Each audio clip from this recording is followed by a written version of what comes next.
Post marriage आणि pre marriage. काल आपण काय घेतले? प्री मॅरेज घेतले ना. आता जर राईट हँडेड आपण प्री मॅरेज असेल तर लेफ्ट हँड पोस्ट मॅरेज घेतो. Okay.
Post marriage family.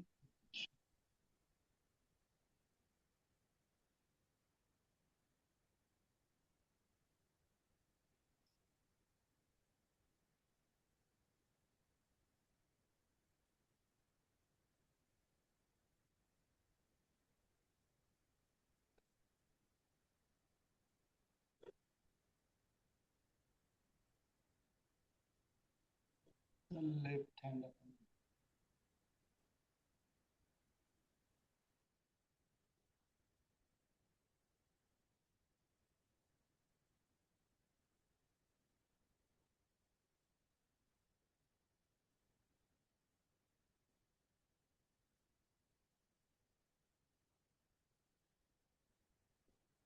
Message पडलाय त्यामुळे बरेच जण जॉईन असतील. Class started.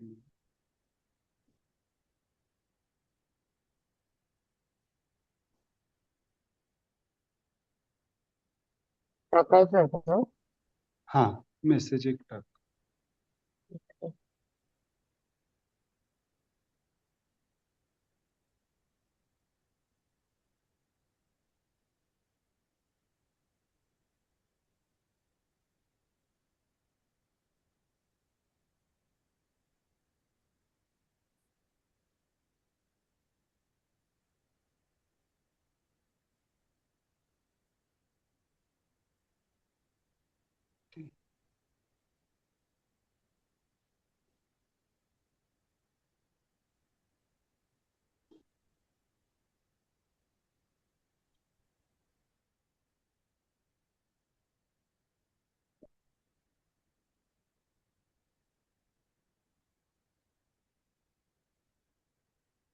न्यूटो is the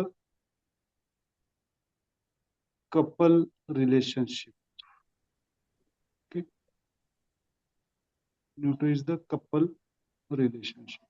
Husband-wife relationship.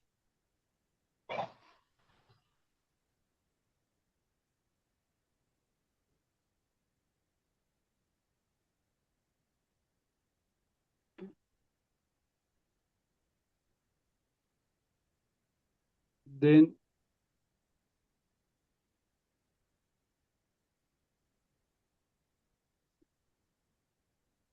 hetero is the all in-laws. Hetero is the all in-laws. आपण एक्सपांड करूया त्याला नंतर.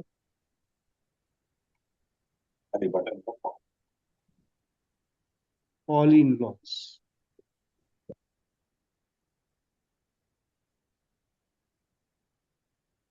Okay. Then homo is the children's relationship.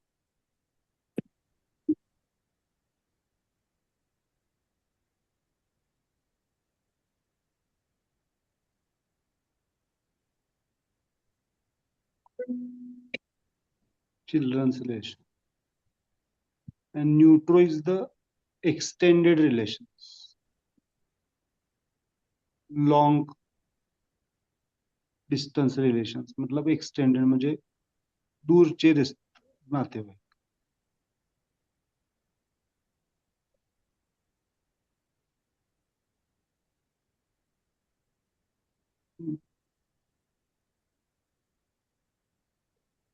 Then कसं वापरायचं हे मी शिकवतो तरी सुद्धा.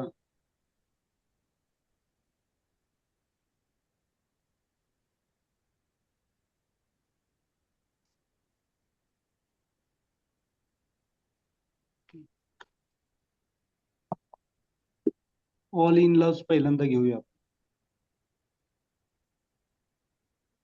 ऑल इन लॉज मध्ये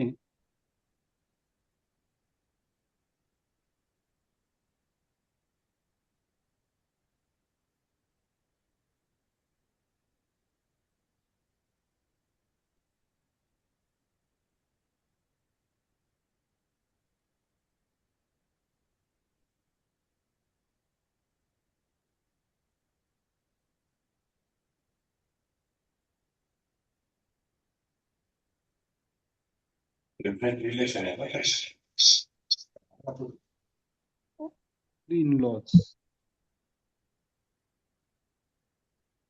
काही लोकांच्या हिस्ट्रीमध्ये इन लॉजचं रिलेशन खूप चांगलं जाणवतं, काही लोकांच्या मध्ये ट्रॉमॅटिक जाणवतं.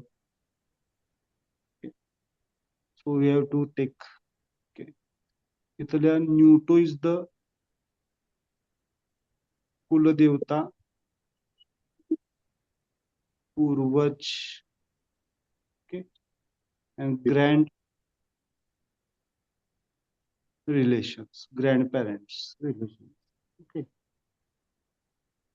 Then hetero is the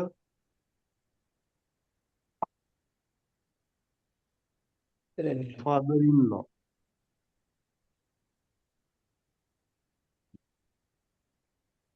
सासऱ्यांचं relation. Okay.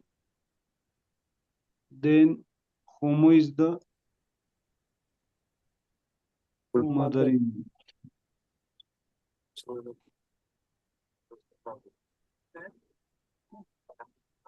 And neutro is the brother and sister-in-law. Traffic evolution.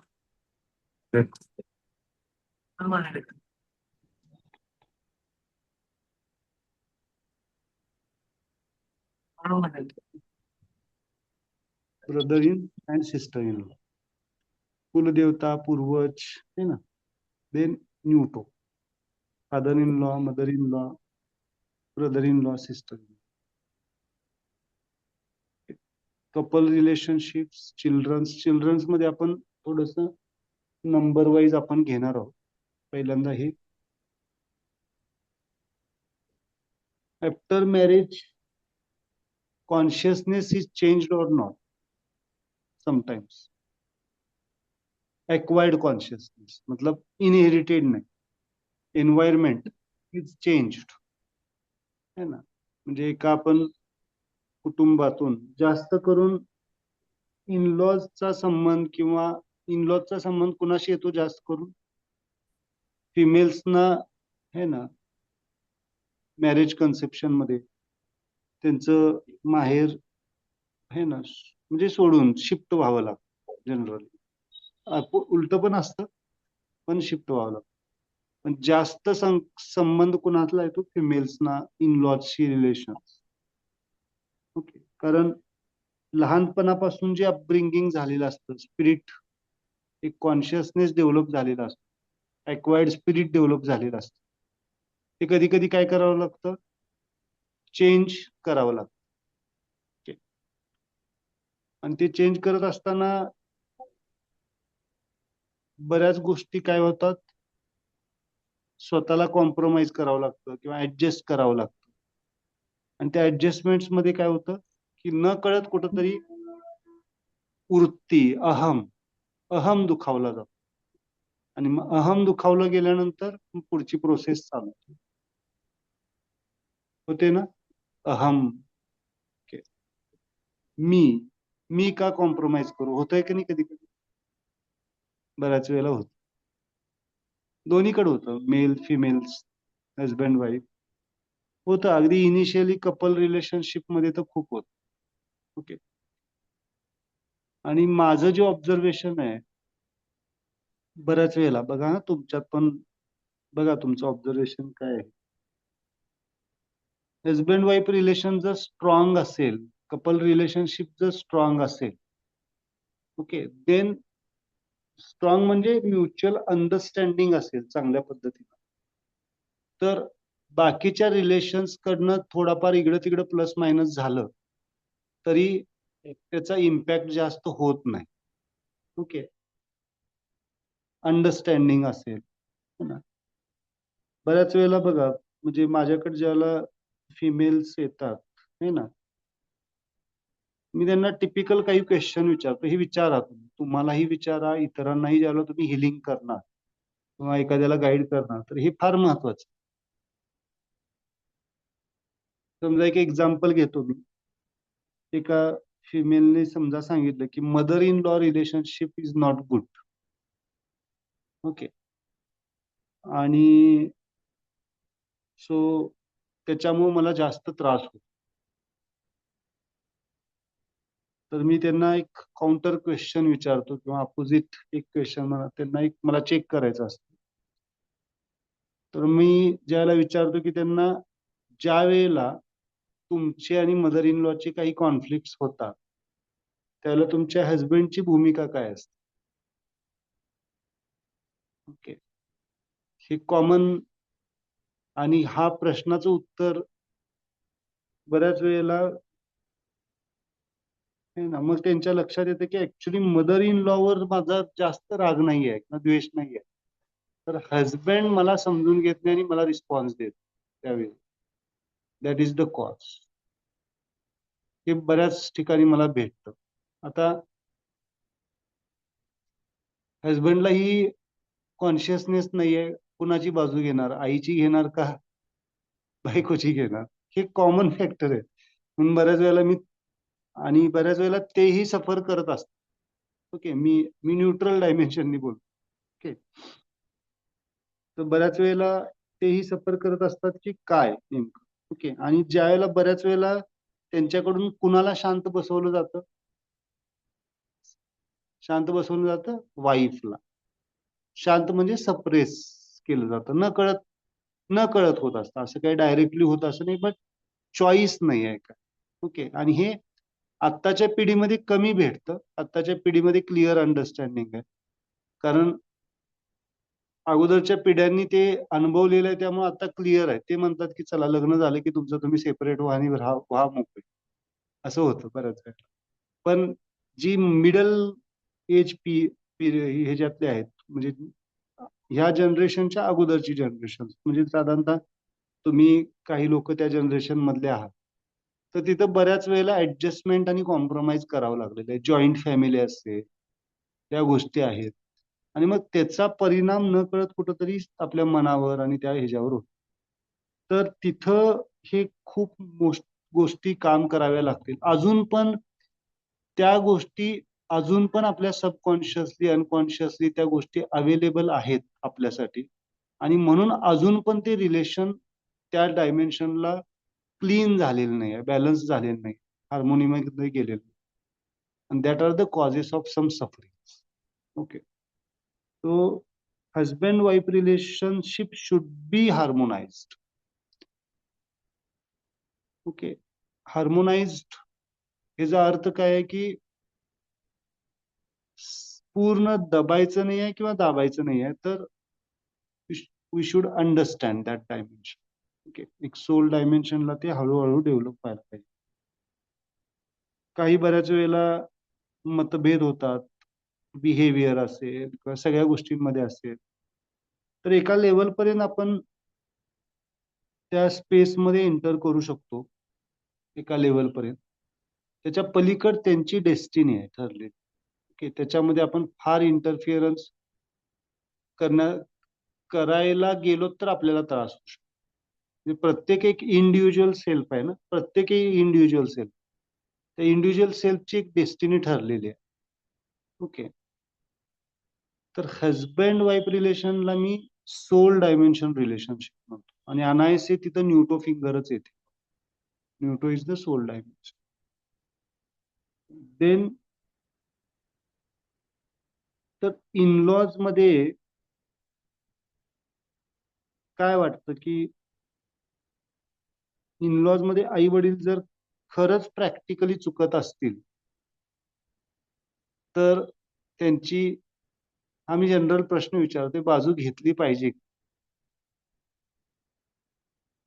हजबंडनी. तर अनेक वेळेला का ते चॉईस पण नसतो ना. चॉईस हा. नसतो, वय झालेलं असतं, त्यांच्या तब्येतीच्या तक्रारी असतात किंवा घर त्यांचं असतं हम्म. किंवा म्हणजे अनेक गोष्टी असू शकतात ना. सपोर्ट हा. सिस्टीम सगळी निघून जाईल, नाही तर मग घरातनं बाहेर पडायला लागेल. तशा वेळेस तर नाईलाज असतो. म्हणजे जर छोट्या गावांमध्ये तरी ते शक्य असतं, पण मेट्रो सिटीज मध्ये ऑलमोस्ट इम्पॉसिबल असतं. दुसरं घर घेणं किंवा हे राहणं, हम्म. सगळी लाईफस्टाईल एकदम बदलून जाते. हा. त्यावेळेला म्हणूनच की दोघांचं रिलेशन, हजबंड वाईफचं रिलेशन हे अंडरस्टँडिंग लेवल असेल. तिथं तुम्हाला युनिव्हर्सल ड्रामा प्ले करावा लागतो सगळ्यांना. ओके. सो हजबंडचा रोल महत्वाचा आहे, म्हणजे हा, हजबंडचा रोल महत्वाचा आहे. महत्वाचा की बायकोला पण दाबलंय असं वाटायला नको आणि आईला पण दुर्लक्ष केलं असं हा, वाटायला नको. असा रोल तो बरोबर. तो करू शकतो. करू शकतो, प्ले करता आलं पाहिजे. त्यासाठी स्किल डेव्हलप व्हायला पाहिजे.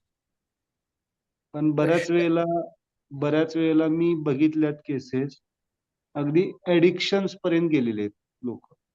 म्हणजे म्हणजे मी ज्याला प्रश्न विचारतो तर ते म्हणतात की सर घरी नाही घेतलेलं बरं वाटतं मला. गप त्या ऑफिसमध्ये नाही तर कुठं तर त्या आपल्या एखाद्या हॉटेलमध्ये बारमध्ये पडून राहिलेलं बरं. हे शब्द आहेत पेशंट्सचे. घरी इतकं ते टॉर्चरिंग त्यापेक्षा आपण नाही गेलेलं बरं. Okay, that is the thing. आणि हे कॉज आहेत सफरिंगचे. मी हे का डिस्कस करतोय आज, जर बघितलं तर हेच कॉजेस आहेत. आपण म्हणतो कर्म, आपण म्हणतो डेस्टिनी, आपण म्हणतो नशीब, परत आपण म्हणतो अज्ञान. हे खूप वरच्या डायमेन्शनचे कॉज आहेत. Local cause is the today's karma, present karmas and present karmas with the relations. त्यामुळे जर काउन्सिलिंग आणि त्या लेवलला जर हिलिंग झालं तर 99% फिजिकल आणि मेंटल डिसऑर्डर्स जे आहेत त्या सॉल्व्ह व्हायला मदत, जर ते समजून घेऊन पुढे गेलं. ओके. त्यामुळं मी असं म्हणतो की husband and wife are healer of each others. Actually हिलिंगचं काम करत असतं. मॅरेज कन्सेप्शनच त्याच्यासाठी. तुमच्या असं माहितीसाठी सांगतो, बघा तुम्ही कुंडली जरी बघितलात तरी बऱ्याच वेळेला की एकच गुणधर्मांच्या लोकांचे मॅरेज जास्त काळ टिकत नाही. म्हणजे दोघही, मी कुंडली आपण आपण ह्या ट्रायोलॉजीनुसार पण कुंडली बघू शकतो. हेट्रो दोघही हेट्रो असतील तर काय होईल? दोघही हेट्रो असतील तर घरात रोज युद्ध प्रसंग. काय होईल? घरात रोज युद्ध प्रसंग. प्रसन्न नाही, हेट्रो तलवार लेकी इकडे राहिले. बोथ आर हेट्रो असतील तर. आणि बोथ आर होमो असतील तर,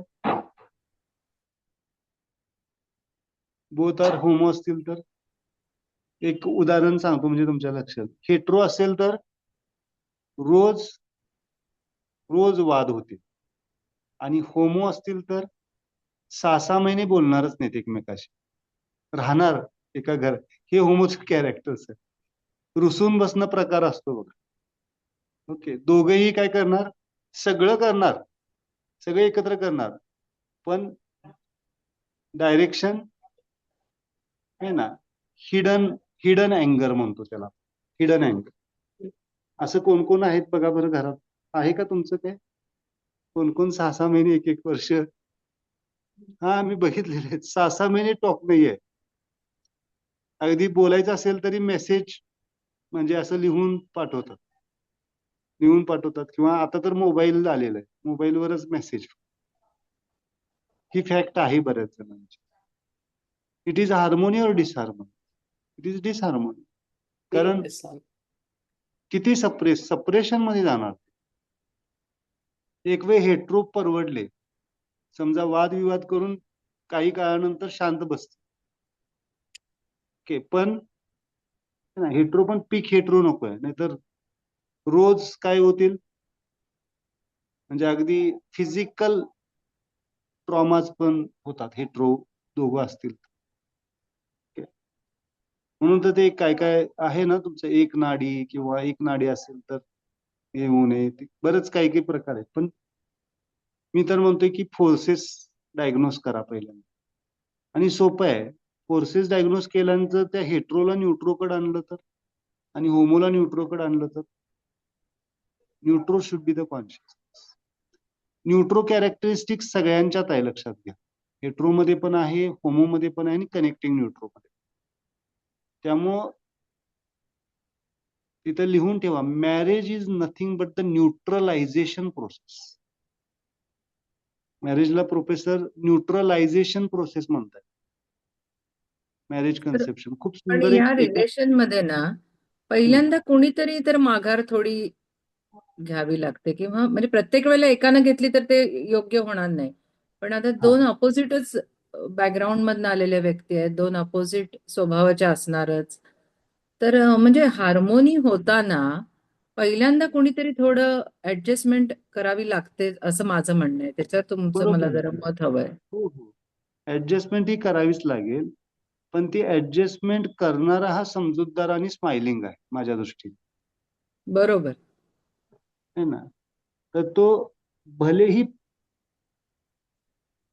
प्रत्येक वेळेला एखाद्या व्यक्तीला ऍडजस्ट करावं लागेल आणि पाठीमागे यावं लागेल, पण त्याच्याकडे ते स्किल असलं पाहिजे की ती समोरची व्यक्ती शांत झाल्यानंतर त्याला त्याची चूक समजावून सांगणं, दाखवणं, हे फार महत्वाचं.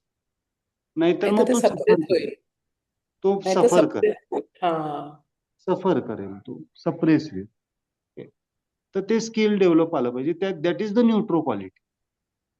दॅट इज द न्यूट्रोचं कॅरेक्टरिस्टिक काय आहे? इनिशियल फेजला समोरचा व्यक्ती अग्रेसिव्ह असेल तर तो शांत बसेल, ऐकून घेईल, आणि तो त्याचा ज्यावेळेला टेम्पो शांत होईल त्यानंतर त्याला कन्व्हिन्सिंग, न्यूट्रो हॅज द कन्व्हिन्सिंग पॉवर समोरच्या व्यक्तीला.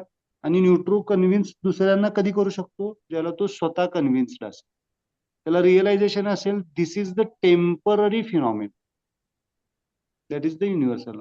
हे जे घडा लागणं हे टेम्पररी आहे, आणि ते बदलू शकतो आपण. कधी बदलू शकतो? ज्यावेळेला आपण स्टेबिलिटीकडे जाऊ. Okay, so every person should go towards the neutro consciousness. त्यामुळं कुणाला ज्योतिष विद्येमध्ये जर इंटरेस्ट असेल तर यू कॅन स्टडी द ट्रायव्हर्जन कॉन्शियसनेस, अँड त्या पद्धतीनं ते आपण हे करू शकतो. देर इज अ गायडन्स, ट्रायव्हर्जन गायडन्स. तो marriage is the neutralisation process. दोन, बघा तुम्ही मॅरेजची जी काही परंपरा आहे कोणत्याही रिलीजन मधली घ्या, त्याचा बेस जर घेतला तर balancing of the two forces आहे. yin yang थेरी आहे चायनीज मध्ये. yin yang, yin is the female consciousness, yang is the male consciousness. Shivshakti योग सांगितला. Okay, that is the. तर ह्या बऱ्याच रिलीजियन्स मध्ये आहे. तर त्या पद्धतीनं हे दोघांचं रिलेशन बॅलन्स असणं गरजेचं आहे. कशासाठी? Husband wife relationship should be balanced at which level? Only physical level, only energy level, only mind level. All level. मी बऱ्याच वेळेला बघा मी म्हणजे मला कॉन्शियसनेस तुम्ही त्या डायमेन्शनला आहात, न्यूट्रो डायमेन्शनला, म्हणून मी हे तुम्हाला सांगतो, एक्सप्लेन करतो. या सगळ्या मी ज्यावेळेला हिस्ट्री घेत असतो त्यावेळेला मी ज्यावेळेला विचारतो how is the married life, म्हणजे ठीक आहे एखाद्या कपलला, न्यूली मॅरिड कपलला जर मी विचारलं आणि त्यांनी सांगितलं की yes our physical relations are very good, our sexual life is good, पण ते जर 50 आणि 70 वर्षाच्या माणसाला विचारलं, त्या कपलला विचारलं, तरी ते अजून तिथंच आहे. No sir, we are suffering at the physical relationship. म्हणजे अजून त्या कॉन्शियसनेसला ते पोचलेलेच नाहीयेत. म्हणून मी म्हणतोय की physical relations, then energy relations, then mind relations and then soul relations. ही फॅक्ट आहे, ही फॅक्ट आहे. मी जे आता तुम्हाला सांगितलं है ना, they are only maintaining at the physical relationship. Marriage conception खूप डीप आहे. Marriage conception no doubt start from the physical appearance. मी म्हणत नाही की असं काही नाही, ज्यावेळेला लग्न बघायला जातात एका, ऍटलिस्ट ते फिजिकल अपीअरन्स वरनच पुढे जातात. मी असं नाही म्हणत की त्यांचं सोल काय आहे बघतात लगेच, ओके, किंवा माइंड काय आहे बघतात असं. हा, पण आजकालची जनरेशन जी आहे है ना, ती आता जास्त मला वाटतं माइंडला विचार घेते.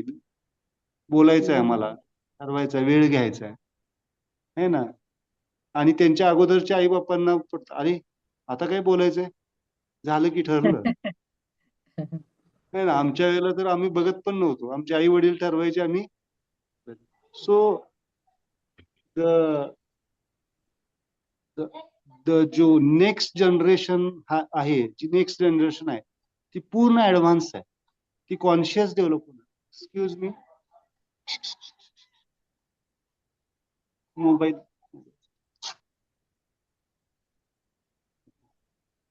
Some interns are there. Okay.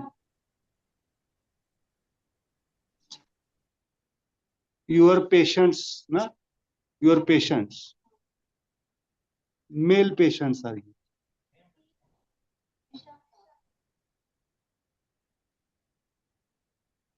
here. Here, address is here. So this is the male. This is the Gram Raj. Then check any room.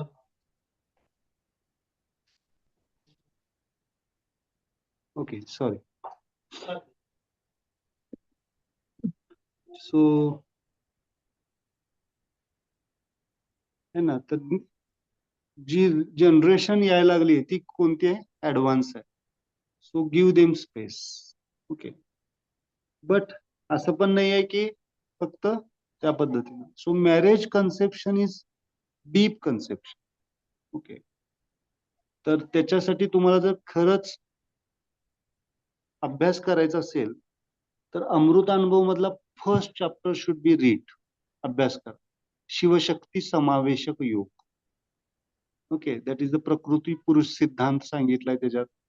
Husband wife relation कसं असलं पाहिजे, खूप डीप लेवलला सांगितलं. युनिफिकेशन आणि स्पिरिच्युअल जर्नीमध्ये जर मॅरिड लाईफ मध्ये असाल तुम्ही, then at least soul dimension relation should be complete. No doubt his mind or her mind is different opinion, body is different, energy is different, but the soul dimension should be clear. Okay, अंतःकरण level. Okay, आणि हे होईल हळूहळू, त्या गोष्टी होतात. So this is the about the marriage. अजून बोलता येईल त्याच्यावर डिटेल सगळं मॅरेज बद्दल, पण सध्या तरी कपल रिलेशनशिप कुठं असला पाहिजे, ऍटलिस्ट मी म्हणतोय की एंड मोमेंट पर्यंत तरी ते सोल डायमेन्शनला पोचायला पाहिजे. इनिशियली नाही पोचलं तरी सोल डायमेन्शन एंड मोमेंट पर्यंत न्यूट्रलाइज्ड व्हायला पाहिजे. ओके, आणि हे खरंच मी सांगतो तुम्हाला की बऱ्याच आजारांचं कारण हे इथं मिळतंय मला. That is my research. म्हणून मी बऱ्याच वेळेला मला उलट आनंद वाटतो की कपल जर आपल्या सिस्टमला कनेक्ट होत असतील किंवा ते समजून घेत असतील या सिस्टमला, तर ऍट अ टाइम दोघांचं बॅलन्सिंग व्हायला चालू. That is the thing. So that is the main thing. Then मग बाकीचे रिलेशन्स, कारण बघा तुम्ही अंतःकरण तुम्ही जर ऑब्झर्व केला किंवा विचारलात प्रश्न, तर अंतःकरण जास्त कुणाकडून दुखावलं जातं बघा, लाईफ पार्टनर कडूनच. जर लाईफ पार्टनरचं बिहेवियर, लाईफ पार्टनरच्या काही गोष्टी हे जास्त इम्पॅक्ट करत असतात. हे इट्स माय ऑब्झर्वेशन. बाकीचे रिलेशन्स कसे असतात की बॉडी लेवलला पण एक टेम्पररी काळापर्यंत कनेक्टेड असतात, तिथनं पुढे होऊन जात.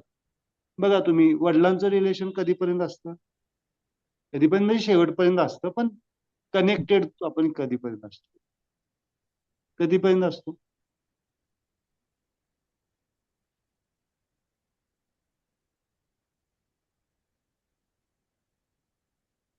लग्नापर्यंत साधारण. लग्न झाल्यावर लहान मूल आपलं जेव्हा नातवंड जेव्हा थोडं मोठं होतं तेव्हा तोपर्यंत मे बी. नंतर मग ते ऍक्च्युली लग्नानंतरच कमी होतं. पण म्हणजे कुणाच्या लग्नानंतर? मुलीच्या लग्नानंतर मुलीचं आणि वडिलांचं रिलेशन तसं कमी होतं, पण आपल्याकडे कसं लग्न झाल्यावर लगेच पहिल्या 1-2 वर्षामध्ये जेव्हा मूल होतं तेव्हा परत आपण ते माहेरपण आणि परत आई वडील आणि हे जवळ येतात आणि ते संबंध पुन्हा एक साधारण 5-7 वर्ष तरी राहतातच ते. बघणं, त्याच्याकडे बघणं, त्याचं आजारपण काही नाही. बायोलॉजिकल, तुम्ही हे आता थोडस माइंड लेवलला किंवा ह्याच्या लेवलला सांगता, हे बरोबर आहे, चुकीचं नाहीये. पण बायोलॉजिकल रिलेशन्स कुठंपर्यंत राहतात? बायोलॉजिकल रिलेशन म्हणजे रोल फादरचा रोल काय राहतो हे बाकी Adult लग्नापर्यंत. अडल्ट होईस्तोवर. कमवा लागेपर्यंत, म्हणजे ते इकॉनॉमिकली स्वतंत्र होईपर्यंत. इंडिपेंडेंट ऑल आर राईट, पण मला टिपिकल बायोलॉजिकल रिलेशन सांगायचं. बायोलॉजिकल, फिजिकल बायोलॉजिकल रोल कुठंपर्यंत आहे फादरचा? हो तसं जस्ट जोपर्यंत तोपर्यंत. कन्सिव्ह होत नाही तोपर्यंत. Okay. Okay. Father role, outer रोलची बात नाही करत आहे, त्याचं संगोपन करणं हे तर आहेच, पण बायोलॉजिकल रोल म्हणजे बायोलॉजिकल इम्पॅक्ट जो असतो तो कधीपर्यंत आहे? जोपर्यंत बाळ कन्सिव्ह होत नाही. एकदा कन्सिव्ह झालं की त्या फादरचा है ना रोल संपलाय तिथं, बायोलॉजिकल रोल.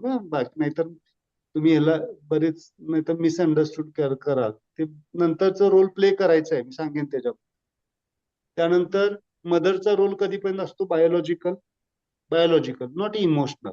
इमोशनल बाळ 50 वर्षाचं झालं आणि आई 80 वर्षाची असली तरी ते बाळच असतं त्याच्यासाठी, ते म्हणत नाही. बाळ पोटातनं बाहेर डिलिव्हरी होस्तवर डिलिव्हरी अजून थोडस फीडिंग संपलं की तोपर्यंत ते फीडिंगवर डिपेंडंट असतं तो.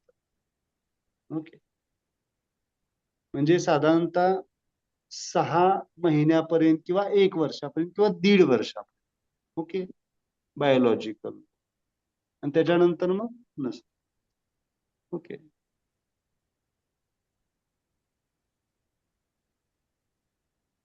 Feeding, food is desire or not? Physical. Okay. Physical. Desire. And what about the husband-wife relationships? At physical level, biological. Biological means not that dimension. They are connected for the life. Matlab this whole. Okay. It's not only sexual act. किती जरी वयस्कर झाले, किती जरी झाले तरी touch है ना, हस्बैंड वाइफ टच, फिजिकल तुम्ही न्यूट्रो कॉन्शियसनेसला आहात असं मी समजतोय, म्हणून ह्या सगळ्या गोष्टी मी तुम्हाला एक्सप्लेन करतो. ओके, फिजिकल टच, कधी कधी टच, तसं मग सगळ्यांचाच टच आहे, डॉक्टरचा पण टच बरा वाटतो. म्हणजे एखाद्या डॉक्टरनं व्यवस्थित जिथं पोटात दुखते तर पोटात हात लावला तर बऱ्याच जणांचं कमी होत. Okay, that is also thing. मी विचारलं, पण एक एक काय म्हणतो त्याला आपण, conscious touch heals. Okay, so that dimension, म्हणजे हे मला सांगायचं काय, लॉंग टर्म रिलेशनशिप कुणाचं असतं, long term relationship is the husband wife relationship. Okay, so it's very important. मग बाकीचं जे ह्या गोष्टी आहेत, कोणत्या गोष्टी आहेत बाकीच्या, मग संगोपन आलं, मेंटल डेव्हलपमेंट आली, सोशल डेव्हलपमेंट आली, मग त्या गोष्टी आहेत. ओके, सो तिथे एक लिहून ठेवा, मी नेहमी सांगतो, if father is the spiritual master of that son or daughter, then it's the highest dimension. Okay, spiritual dimension. म्हणजे जर एखादा पिता आध्यात्मिक गुरु असेल त्याच्या मुलांचा, तर ते खूप डीप डायमेन्शनचं रिलेशन आणि असायला पाहिजे असं मला वाटतं. आई आई होऊ शकते का? आई एखाद्या मुलाची, तिच्या मुलाची किंवा मुलीची स्पिरिच्युअल गुरु होऊ शकते का? बहुतेक नाही होणार.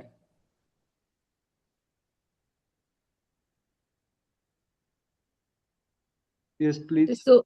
सोल रिलेशन होऊ शकेल, पण गुरु नाही होऊ शकत.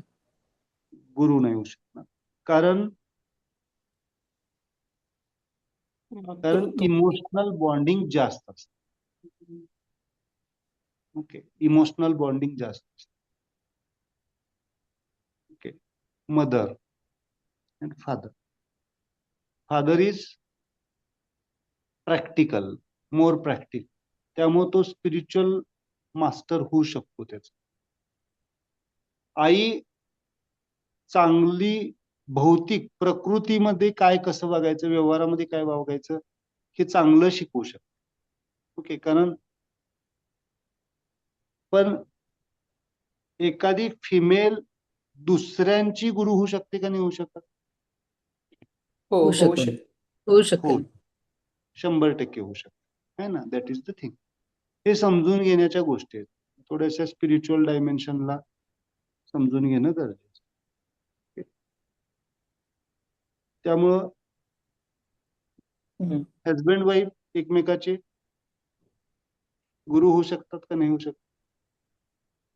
मित्र तर होऊ शकतात, गुरु आता होऊ शकतात. ओके, गुरुही होऊ शकतात. ओके, ऍट बोथ लेवल, प्रकृती लेवल एज वेल एज स्पिरिच्युअल लेवल. ओके, प्रकृती लेवलला तर गुरु असतात, आणि मला वाटते प्रकृती लेवलला दुसऱ्याच, हजबंडनी वाईफचं ऐकलेलं चांगलं आणि वाईफनं हजबंडचं ऐकलेलं चांगलं, म्हणजे नुकसान कमी होत. ओके, एक छोटस उदाहरण जरा वेगळं वाटलं, म्हणजे आमच्या बाबतीत घडलेलं. सांगू का 2 मिनिटं? हा बोला. तर RCFचे आता जे चीफ प्रमुख आहेत त्यांच्या मुलीचं लग्न होतं, आणि माझं म्हणजे लेडीज क्लब मधून रिलेशन असल्यामुळं मला पर्सनल इन्व्हिटेशन होतं त्याचं.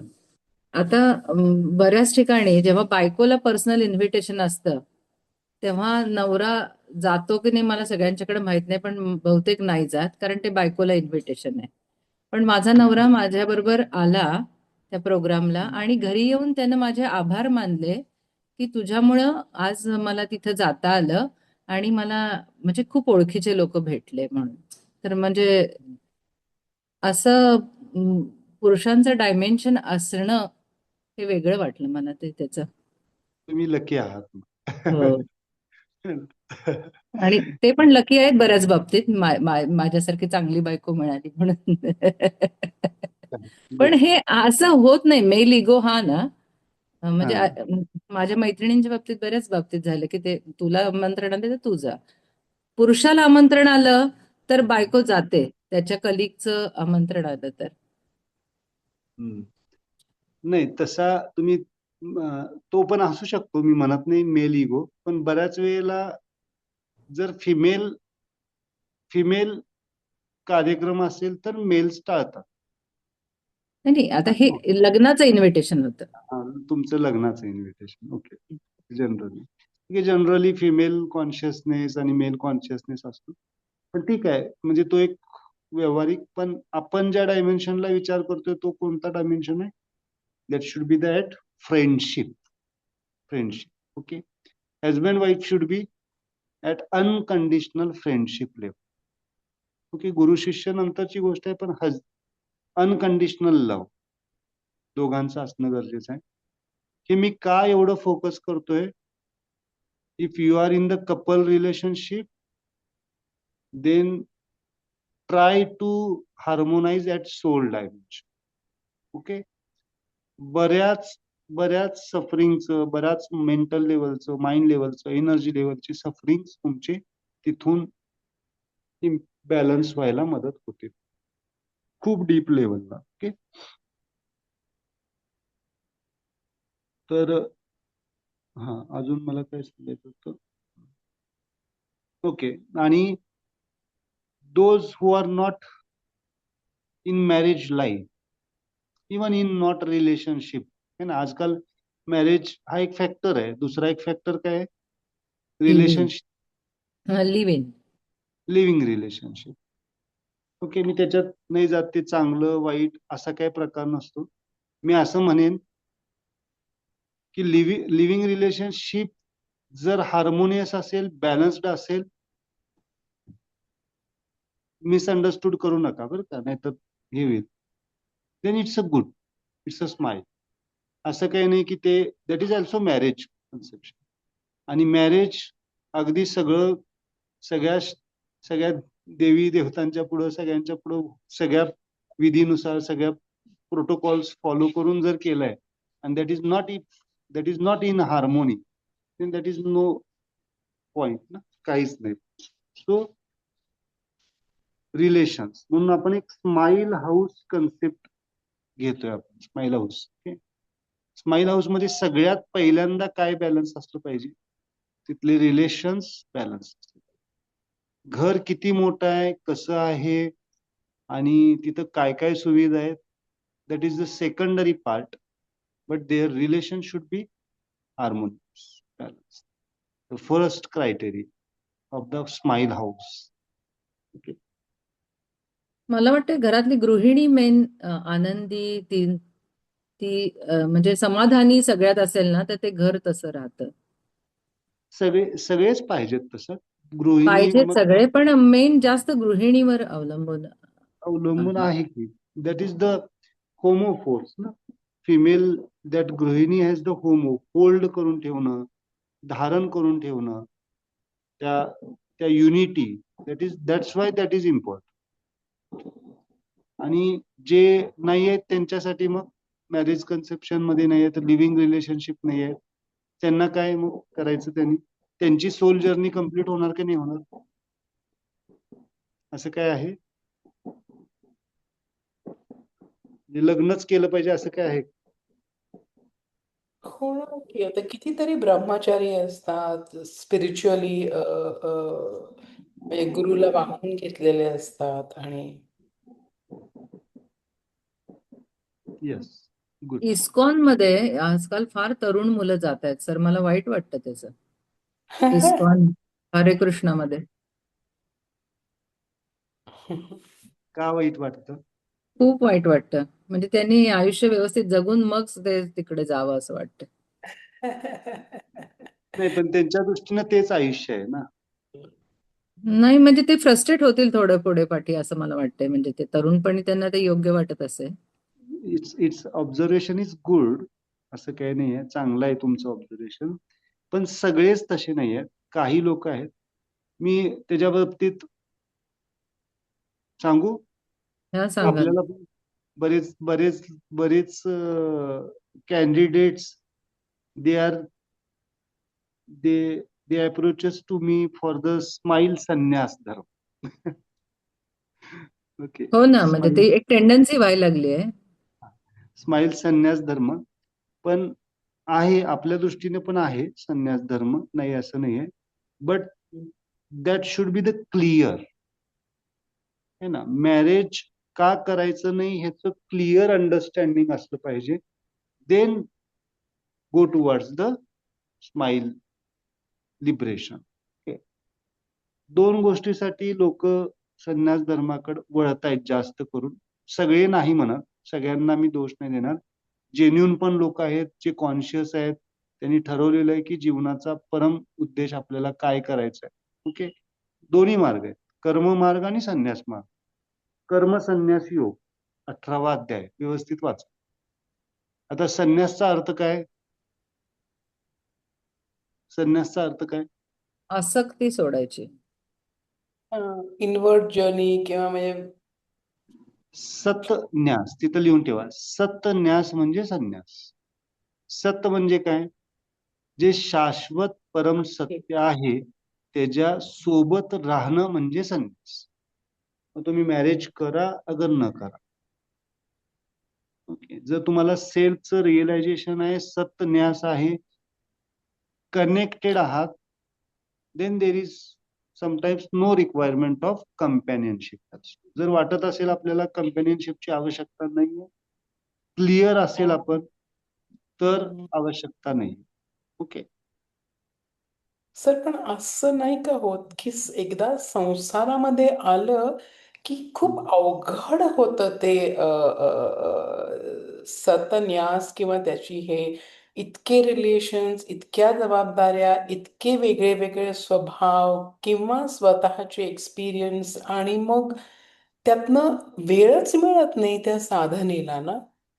ती आय नो जगणं, रोजचं जगणं हीच साधना असते, पण आज भाजी काय करायची, आज आमटी काय करायची, आज हे नाही चांगलं झालं, आज बाई नाही आली कामाला, आज माझं जॉबवर असं झालं, माझं म्हणजे ते लूप मध्ये अडकून जातो आपण आणि इतक्या मिनिंगलेस ऍक्टिव्हिटीज करत राहतो. सिनेमाला जा, नाटकाला जा, पार्टीला जा, लग्नाला जा, बारशाला जा, आणि मग ही साडी नेसा, ती साडी नेसा, हिनी ही दिलं मग मला द्यायला.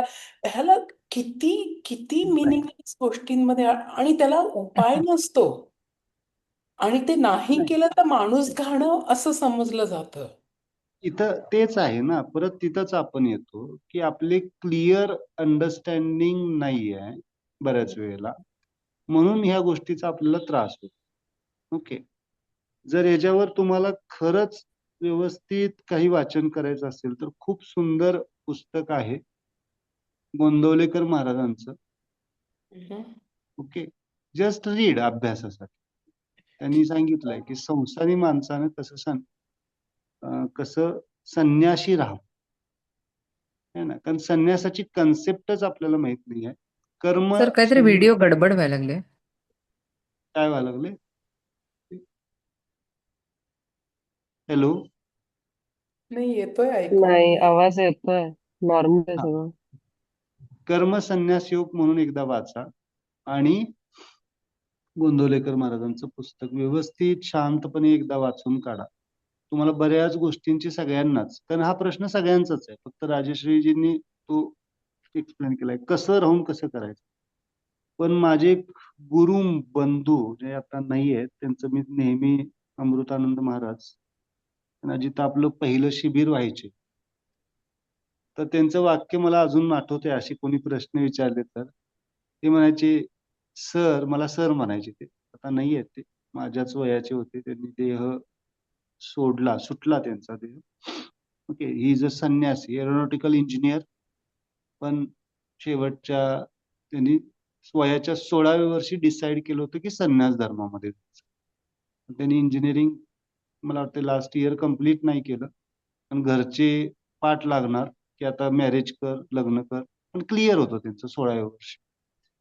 ओके, त्यामुळे त्यांनी ते केलं नाही. आणि त्यांनी तर ते मला म्हणायचे, संसार करून संन्यास पटकन साधता येतो. हे माझं वाक्य नाही बरं का, संन्यासाचं. एका संन्यासाचं वाक्य. आणि मी त्यांना ह्या डायमेन्शनला म्हणजे हे माझं दुर्भाग्य मी मानतो. मला त्यांचा फक्त 18 ते 20 महिनेच सहवास लागला. अजून म्हणजे माझं आध्यात्मिक ज्ञानाचं खूप मोठं नुकसान समजतो मी ते फिजिकली नसणं. ओके. कारण ते मी परवा मागे एकदा सांगितलं की अशा लोकांच्या सानिध्यात राहणं की आपल्या पुढचे 20-20 वर्षांनी जे आपल्याला गोष्टी कळणार असतात त्या एका वाक्यातनं त्यांच्या समजत असतात आणि त्याच्यावर आयुष्यभर आपल्याला चिंतन करत असतो. त्यामुळे माझे पण व्हिडिओज तुम्ही परत परत ऐकलात तर परत तुम्हाला अनुभव वेगळा दिसेल. ओके. तर हे सगळं त्यांचं असतं. त्या गोष्टी माझे शब्द नाही आहेत ते सगळे त्यांचे. तर त्यांनी ते म्हणायचे मला की संन्यास धर्म संसार करून लवकर संन्यास कारण जर संन्यास धर्माबद्दल क्लिअर अंडरस्टँडिंग नसेल तर संन्यास घेतलेली लोक मोठा संसार स्थापन करतात आणि जे तुम्ही आता समाजात बघताय. आश्रमावर आश्रम. आलं का लक्षात? हो सर, मला पण तेच म्हणायचंय. हा, तर त्यामुळं एक मोठ्या अक्षरात लिहून ठेवा, घर को ही आश्रम बना दो तो किसी आश्रम में जाने की जरूरत नहीं पड़ेगी. घर को आश्रम बनाना है तो क्या करो, पहिले रिलेशन्स को बॅलन्स करो. आणि खूप सोपं आहे. मी का सांगतो हे, मी जवळून बघितलंय त्यांना, त्यांच्या साधकांना, की एकटं राहणं याला खूप क्लिअर अंडरस्टँडिंग आणि क्लिअर स्माइल स्टेट असणं गरजेचं आहे. मी असं नाही म्हणत आहे की मॅरेज करायलाच पाहिजे. I am not promoting the marriage concept और I am not promoting the sannyas धर्म.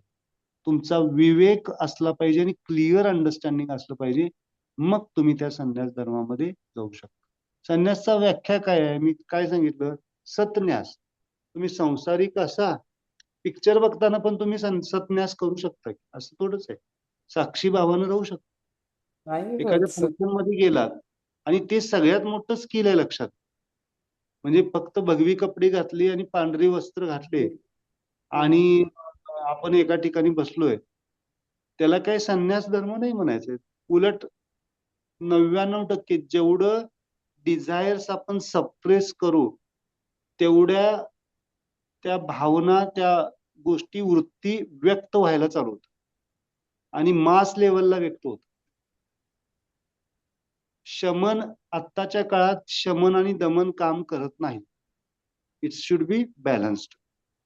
ओके, ठीक आहे. आज आपण बरंच तिकडे गेलो. Okay, relations. पण रिलेशन्स या लेक्चर मधनं मला काय सांगायचंय? Husband wife relationship should be balance. आणि जर कपल रिलेशनशिप नसेल तर काय करा? स्माईल, संन्यास धर्म चालू आहे आमचं प्लॅनिंग. एक अगदी त्या डायमेन्शनला काही लोक असतील तर त्याच्यासाठी एक सेमच असणार आहे, पण वेगळ्या पद्धतीने ते एक प्रोसेस, प्रॅक्टिसेस आपण देतो. ओके, पण ते पुढच्या स्टेजेस, त्या ह्या जनरल स्टेजेस नाही. चिल्ड्रन रिलेशन घ्या सर थोडे. Childrens relationship. ओके,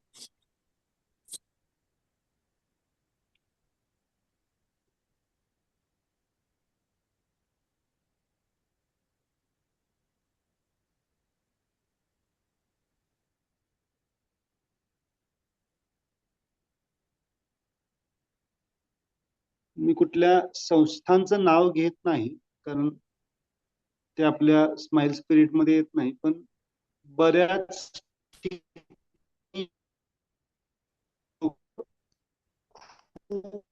लोकांना अडकून आवाज नाही नुकसान येत. समाजाला भोगावं लागणार. सर आवाज कट झाला, परत रिपीट करा. ओके, आता येतोय आवाज? हो हो. तर आपल्या स्माइल स्पिरिट नुसार आपण कुठल्या संस्थांची नावं नाही घेतोय, पण बऱ्याच लोकांनी चुकीच्या मार्गाने संन्यास धर्म दिलेला आहे आणि तो खूप धोकादायक आहे समाजासाठी, पुढच्या येणाऱ्या समाजासाठी. खूप लोक सफर करतायत त्याच्यात. म्हणून क्लिअर अंडरस्टँडिंग, संन्यास धर्माला विरोध नाहीये, पण क्लिअर अंडरस्टँडिंग असलं पाहिजे तर उपयोग आहे. नाहीतर मग खूप मोठं नुकसान स्वतःचं होतं त्या व्यक्तीचं आणि मग शास्त्र बदनाम होतं. सगळ्यात महत्वाचं अध्यात्मशास्त्र बदनाम. आणि नाहीतर लोक टपलेलीच आहेत की अध्यात्माला कसं बदनाम करता येईल. So be careful about that things. Body body नाही, काय म्हणत होतो मी, पण चिल्ड्रन्स रिलेशन रिलेशनशिप कुठे येतं? होमो फिंगर मध्ये ना. Homo finger. हा. तर होमो मध्ये घ्या.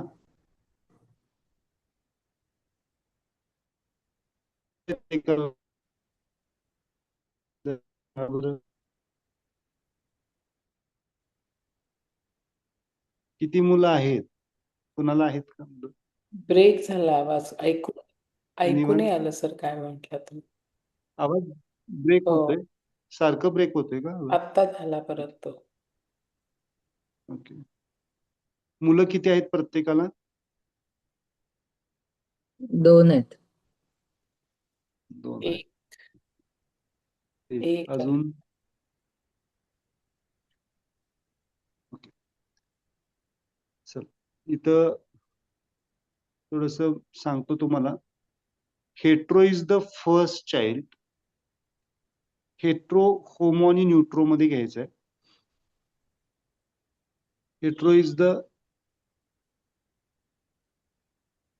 हेट्रो होमो आणि न्यूट्रो हे अलाइव्ह साठी घ्यायचे आहेत. अलाइव्ह म्हणजे जे जिवंत आहे. Hetero first child, homo second child आणि न्यूट्रो is the third child. Number wise third plus. पूर्वी 8-8, 10-10 असायचीत ना मुलं. येतोय आवाज माझा? हो, येतं सर. हो. तर first child, second child, third child, third plus. Okay. आणि जेंडर वाईज घेतला तर male child is the hetero son आणि फिमेल मतलब डॉटर इज द होमो. पण पहिली ते माझं मुलगी असेल तर हा ते उलट होतंय. बरोबर, माझं तसंच होतंय.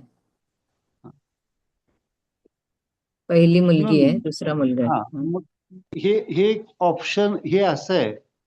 असं नाही घ्यायचं, दोन्हीपैकी एकच क्रायटेरिया घ्यायचा. दोन्ही एकत्र नाही घ्यायचे तुम्ही. ओके. कन्व्हिनियंट. कोणता तरी एक क्रायटेरिया वापरायचा. आता कधी वापरायचा हे तुम्ही ठरवा. ओके. आता सांगतो ते कधी वापरायचं. ओके. जनरली हा क्रायटेरिया वापरा तुम्ही. Generally first, second, third. आणि जे अबॉर्शन्स किंवा डेथ झालेले चाइल्ड्स आहेत ते कुठे येतात? न्यूटो मध्ये. त्यांना घेतलं पाहिजे का नाही घेतलं पाहिजे? कन्सिडर केलं पाहिजे का नाही केलं पाहिजे? हो. Because their memories are in our consciousness ना. त्यामुळं अबॉर्शन्स झालेले सगळे चाइल्ड इथं येतात. Okay. Then first child, second child and third child. Okay. आणि जेंडर वाईज गेला तर hetero is male and homo is female. Okay. आता हे रिलेशन्स कशासाठी वापरायचे पहिला लिहून ठेवा. कोणतंही रिलेशन ची हेल्थ, वेल्थ, लाईफ यांच्याबद्दल चिंता असेल तर, मुलांची चिंता असते ना बऱ्याच आई वडिलांना, देन यू कॅन प्रॅक्टिस दिस मुद्रा. चिंता, काळजी असेल तर ते वापरलं पाहिजे रिलेशन्स. कधी कधी समजा त्यांना आजारपण आलं, इमर्जन्सी आली, त्यांच्याबद्दल कधी कधी तुम्हाला वाईट स्वप्न पडतं का? बऱ्याच वेळेला बऱ्याच जणांना पडतात स्वप्न, वाईट स्वप्न पडलं किंवा काय हे झालं, तर त्यांच्या त्या लेवलला ते तुम्ही हेल्प करू शकता with the smile guidance. Okay, ठीक आहे. याच्यामध्ये काय डाऊट? मला वाटते पोस्ट मॅरेज रिलेशनशिप झाले. तर म्हणजे मुलाची हेल्थ चांगली राहावी आणि ते फर्स्ट चाइल्ड असेल, सो हा, एनिवे फर्स्ट चाइल्ड म्हणजे एकच हे असेल, तर मग तिथे ते होमोचा हेटेरोला होल्ड करायचं आणि just pass the intention, smile intention. Okay, हा आता मुलाबरोबर सून आणि मुलगी बरोबर जावई पण. हा, त्यांच्यासोबत घेऊ शकता ते जसं हे घेतलं. मग तुम्ही तिथं टिपिकल तुम्ही इथं मग तुम्ही हे वापरायला पाहिजे, सन आणि गर्ल, डॉटर, हा क्रायटेरिया घेतला पाहिजे तिथं, है ना, सन आणि डॉटर. पण स्वभावानं माझी मुलगी हेटेरो आणि मुलगा होमो स्वभावच आहे. Okay. Generally first child is त्यामुळेच फर्स्ट इज हेट्रो ना. हा, बरोबर. जनरली जे फर्स्ट चाइल्ड असतं ना ते हेट्रो ओरिएंटेडच असतं, कारण तो फोर्स पहिल्यांदा आलायच ना, हेट्रो असा आहे. पहिला ह्या दुनियेमध्ये येतो तो फोर्स हेट्रोच असतो. आणि सेकंड चाइल्ड जनरली होमो असतात. थर्ड चाइल्ड इज जनरली न्यूट्रो असतात, कनेक्टिंग न्यूट्रो असतात.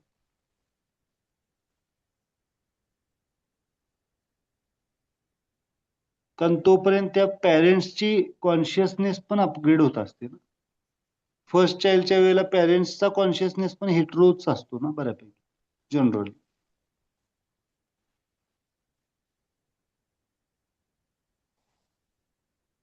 एक साधारण बाबासारखं एक आईसारखं असतं ना सर्व.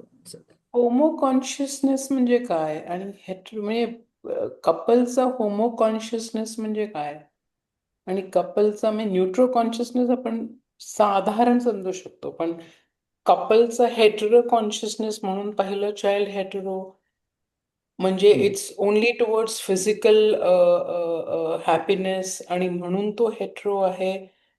पण मग what is homo? Physical appearance असेल त्यावेळेला एक्साइटमेंट असते, फर्स्ट चाइल्डच्या वेळेला न्यू असतं ना, सगळ्या गोष्टी न्यू चेंजिंग असतं. Okay, that is the. बघा की सगळे लग्न झाल्यानंतर म्हणजे मनपसंतीनं लग्न झालं असेल तर हेट्रो असतं ना, एन्जॉयमेंट असते, जॉयफुलनेस असतो. Okay, that is the hetero, है ना. आणि सेकंड मध्ये थोडंसं काय असतं की ऑलरेडी त्या प्रेग्नन्सीच्या काळामधनं जे काय झालेलं असतं, तर थोडंसं एक homo is more stable than the hetero, stability wise, है ना. होमो इज मोर स्टेबल म्हणजे थोडासा शांत, स्थिर, इंट्रोव्हर्टेड, है ना. आणि न्यूट्रो म्हणजे थोडंसं मॅच्युरिटी आलेली असते. असं नाहीये म्हणत मी की 3 मुलं असली पाहिजेत, आता परवडणार नाहीये देशाला. ओके, एकच चाइल्ड असलं पाहिजे, ते न्यूट्रल असलं पाहिजे. पहिलंच चाइल्ड न्यूट्रो असलं पाहिजे, एक असेल तर. ओके, पण हे आहे. आणि आजकाल सिंगल चाइल्डच आहेत ना लोकांना. आणि मॅच्युरिटी एज नंतर असेल, समजा साधारणतः 25व्या वर्षी 26व्या वर्षी जर मुलं होत असतील तर ऑलरेडी ते parents are at the body level also, mind level also mature असतात. दॅट इज द न्यूट्रो. आता समजा त्यांचं 18व्या वर्षीच मूल झालेलं असेल, मुलगा नवरा असेल 21 वर्षाचा आणि मुलगी असेल 18, आणि समजा 1 वर्षातच पहिलं बाळ आलं. आता वयाच्या 30शीला लग्न होतात, 30च्या आता आहे, नंतर पण आता लग्न. अगोदरच्या जनरेशनचं बघा की, है ना. तर हेट्रोच असतं ना, ते काय समजतच नसतं. बऱ्याच स्त्रिया सांगतात कधी लग्न झालं आणि कधी मुलं झाली कळालंच नाही आम्हाला असं सांगतो है ना. तर त्याचं कारण हेट्रोच आहे ना, प्लॅनिंग नाही आहे ना. आता प्लॅनिंग करतायत. हा, नो डाऊट ओव्हर प्लॅनिंग व्हायला लागलं हे चुकीचं आहे. आयडियल मॅरेज शुड बी करायचंच असेल तर मॅरेज वयाच्या 25च्या आत करावं, मॅरेज करायचं असेल. आणि पहिलं बाळ हे, आणि हे मेडिकली प्रूव्ड आहे, मेडिकली सायंटिफिकली सांगितले वयाच्या 30व्या पर्यंतच मुलाला नॅचरल बर्थ होऊ शकते. त्याच्या पुढं पण थँक्स टू स्माइल मेडिटेशन एका कपलला, आपल्या जे कपल आहेत त्यांना 37 मध्ये नॅचरल प्रेग्नन्सी राहील. But they both are connected with the smile consciousness. 37 age, जे मेडिकली पॉसिबल नाही आहे, पॉसिबलच नाही मेडिकल. वाईफचं किती, तेच वाईफचं म्हणते, वय आता किती? माझ्या बहिणीला झालं, म्हणजे मला मला एवढं डिफिकल्ट हे झालं होतं, आणि मी 27 वर्षाचे होते मला जेव्हा मुलगा झाला तेव्हा, आणि माझी बहीण 37ला तिला झालं. आणि मला इतकी भीती वाटत होती की फोन आला की नाही हे की किती त्रास होणार, किती त्रास होणार. आणि 15 मिनिटामध्ये तिची डिलिव्हरी झाली normal. Mind so is except. important. Mind is important in that case. आणि पहिलं Mind is very. हे झालेलं होतं तिचं की मिसकॅरेज झालेलं होतं. So it's not that, and lot of stresses वगैरे आणि लॉट ऑफ फॅमिली इश्यूज. पण दिस वॉज अ मिरॅकल. म्हणजे मला वाटलं कनेक्टेड असतील ते तो कुठंतरी. त्या ह्यांचं वय आहे ते 37 आहे, माधवी. फिमेलचं वय 37 आहे. ओके. ओके. आज कोणतं रिलेशन घेता? इन-लॉज घेता का चिल्ड्रन्स रिलेशनशिप घेता? चिल्ड्रन्स. इन-लॉज कुठे आता? हा, पण नसतील तरी जर ते रिलेशन्स बॅलन्स नसतील तर बॅलन्स करा अजून पण. Okay, that is important. काही त्यांच्याबद्दल आपल्या मनामध्ये प्लस मायनस असेल, दॅट शुड बी हार्मोनाइज्ड.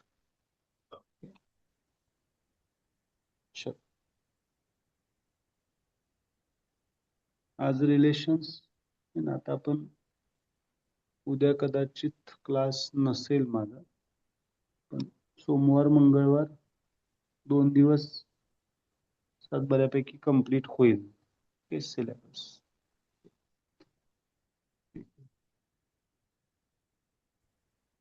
गुरुवारपासून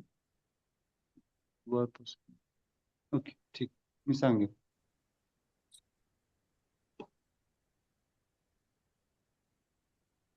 त्यामुळं रिलेशन्सवर जेवढ्या मुद्रा तुम्हाला बॅलन्स करता येईल, जेवढं तुम्हाला मेडिटेशन्स करता येईल तेवढे करा.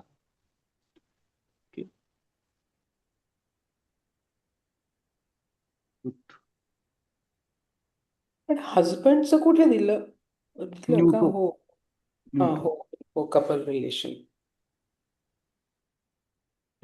चलो, कपल रिलेशनच बॅलन्स करा असं मला वाटतं सगळ्यांनी. न्यूटो, आणि तुम्ही चिल्ड्रन्स रिलेशनशिप पण बरोबर घेऊ शकता, न्यूटो प्लस होम लेफ्ट हँड मध्ये, राईट हँड मध्ये हेटो. Just close your eyes, just meditate.